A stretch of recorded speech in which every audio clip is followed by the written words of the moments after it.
Hello friends, আপনাদের সবাইকে শুভ বিশ্বকর্মা পুজোর প্রীতি ও শুভেচ্ছা জানিয়ে আজ আমি শুরু করছি আমার আপনার সকলের সেরা পছন্দের তালিকার একটা রেসিপি, কোল্ড কফি রেসিপির ভিডিও। তো দেখে নিন কিভাবে কোল্ড কফি বানাতে হয়। আজকের আমি ক্রিমি কোল্ড কফি বানাবো, তার জন্য আমি এখানে হুইপ ক্রিম নিয়ে নিয়েছি। এবার আমি একটা গ্লাস নিয়েছি, এই গ্লাসে আমি কফিটা সার্ভ করব। তো তার জন্য আমি গ্লাসটাকে একটু ডেকোরেশন করে নেব চকলেট সিরাপ দিয়ে। আমি আমার মতো করে গ্লাসটাকে ডেকোরেট করছি, আপনারা আপনাদের পছন্দ মতো ডেকোরেট করে নেবেন। গ্লাসটাকে ডেকোরেট না করেও কোল্ড কফি বানানো যায়, এটা শুধুমাত্র দেখতে ভালো লাগার জন্য গ্লাসটাকে একটু সাজিয়ে নিচ্ছি। আপনারা চাইলে যে কোনো সুপার শপে কিনে নিতে পারেন। এখন চকলেটের সিরাপের ডিজাইনটা গ্লাসের গায়ে ভালোভাবে সেট হওয়ার জন্য আমি ফ্রিজের মধ্যে 30 মিনিটের জন্য রেখে দেবো। এবার আমি একটা বড় বাটি নিয়েছি এবং তার মধ্যে দিয়ে দিচ্ছি চা চামচে 2 চামচ কফি পাউডার আর 2 চা চামচ চিনি। এবার অ্যাড করছি হালকা গরম জল।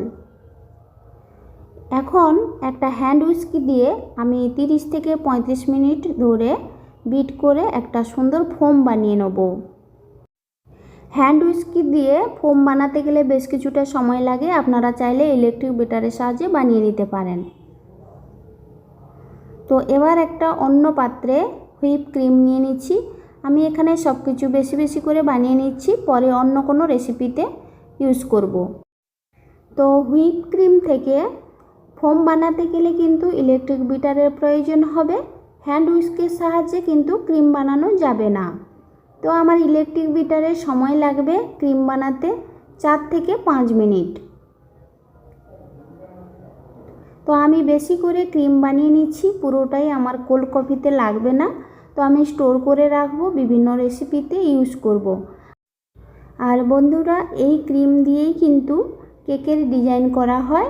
আপনারা এর মধ্যে একটু ভ্যানিলা এসেন্স দিয়ে আর যদি কালার অ্যাড করতে চান তাহলে কালার দিয়ে কেকের ডিজাইন করে নেবেন। তো বন্ধুরা, আমার বিট করা হয়ে গেছে। কি করে বুঝবো যে আমার ফোমটা ভালোভাবে হয়েছে কি না? আমি যেইভাবেই ফোমটাকে ডিজাইন করব ঠিক সেইভাবেই বসে থাকবে, তখনই বুঝতে হবে ফোমটা একদম পারফেক্ট হয়েছে। এখন আমি ফ্রিজ থেকে গ্লাসটা বের করে নিয়ে চলে এসেছি। তো দেখুন বন্ধুরা, কত সুন্দর সেট হয়েছে। গ্লাসটাকে যদি ফ্রিজে না রাখতাম তাহলে কিন্তু সিরাপগুলো থিতিয়ে নিচে পড়ে যেত। তো এখন আমি চা চামচে 4 চামচ মতো কফির ফোম নিয়ে নিচ্ছি, আপনারা আপনাদের পছন্দ মতো ফোম নিয়ে নেবেন।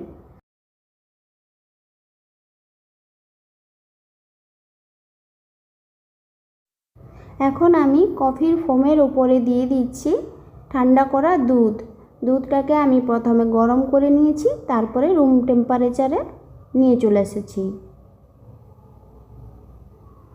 দুধ দেওয়া হয়ে গেছে, তার উপরে আর সামান্য একটু কফি ফোম দিয়ে আমি আইস কিউবগুলো দিয়ে দিচ্ছি, যেহেতু কোল্ড কফি বানাবো। এবার দিয়ে দিচ্ছি হুইপ ক্রিম। আপনারা যতটা চান ততটাই ক্রিম দেবেন, যেহেতু প্রচুর ক্যালোরি রয়েছে এই কফির মধ্যে। তো আপনারা আপনাদের পছন্দ মতো নিয়ে নেবেন। কফির গ্লাসটাকে শুধুমাত্র দেখতে ভালো লাগার জন্য আমি একটু ওপরে চকলেট সিরাপ দিয়ে ডিজাইন করে নিচ্ছি। কফি রেসিপি স্বাস্থ্যের জন্য কিন্তু খুব একটা ভালো নয়। তো বন্ধুরা, আমার কফি রেসিপি কমপ্লিট। তো এখানেই ভিডিওটা আজকে শেষ করছি।